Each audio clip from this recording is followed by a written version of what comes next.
Vamos falar um pouquinho sobre o som mais importante do inglês. Esse carinha aqui. O schwa é disparado o som mais comum na língua inglesa. E pode ser representado por praticamente qualquer vogal. Today. Product. Ou combinação de vogais. Option. Gorgeous. Tá, então como eu vou saber quando fazer o schwa?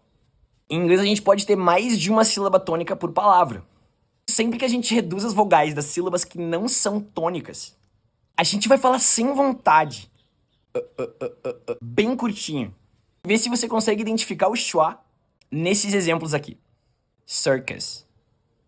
Relax. Emergency. Schedule. Present. Não é por acaso que esse é o som mais comum em inglês.